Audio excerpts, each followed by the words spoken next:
ML Das ব্লগলৈ স্বাগতম। আপোনালোকক মই এটা ভিডিঅ' দেখুৱাম। আমি ভূটানলৈ বুলি গৈ আছোঁ আৰু ভূটানলৈ যাবলৈ বহু দিনৰ পৰা এটা ইচ্ছা আছিল। এতিয়া পল্লৱ দত্তক দেখিছে আমাৰ লগৰে, তেওঁ গাড়ীখন চলাই লৈ গৈ আছে। আমি এতিয়া তামোলপুৰৰ মাজেৰে গৈ আছোঁ। এটা নিৰ্জন ৰাস্তা, ৰাতিপুৱা সময়, দুই কাষে ধুনীয়া ধুনীয়া গছ বিৰিখ আমি পাই গৈছোঁ।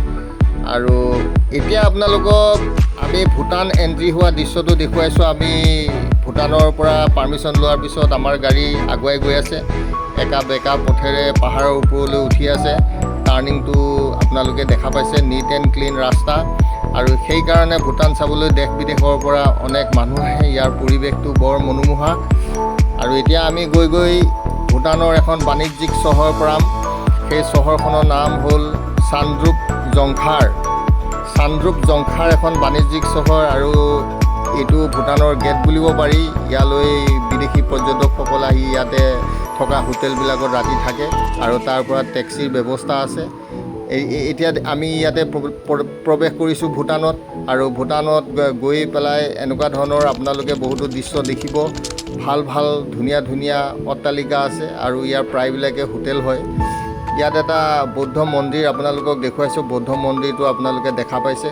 হোটেলৰ কাষতে গাড়ীবোৰ ৰখি আছে, টেক্সিবোৰ। এইটো হ'ল বৌদ্ধ মন্দিৰ, আপোনালোকে দেখা পাইছে।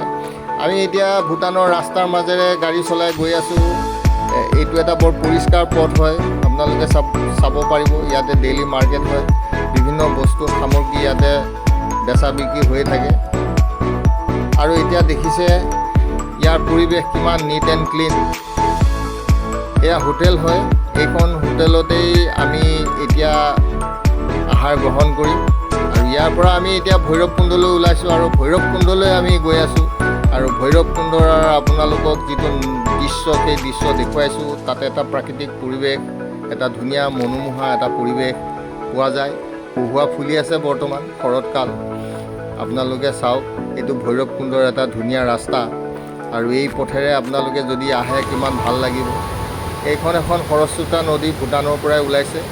আৰু ইয়াতে পিকনিক পাৰ্টি কৰিবৰ কাৰণে বহু ঠাইৰ পৰা মানুহ আহে।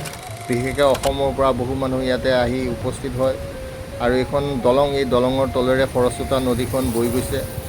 ইয়াত দুখন নদী লগ হৈছে। এখন ভূটানৰ পৰা ওলাইছে আৰু এখন অৰুণাচলৰ পৰা ওলাইছে। আৰু এই ঠাইতে সংগম হৈছে দুইখন নদী। এতিয়া আপোনালোকে ইয়াৰ খৰস্ৰোতা নদীৰ ধাৰবোৰ আপোনালোকে দেখিছে কেনেকৈ বৈ আছে। কি ধুনীয়া এখন নদী।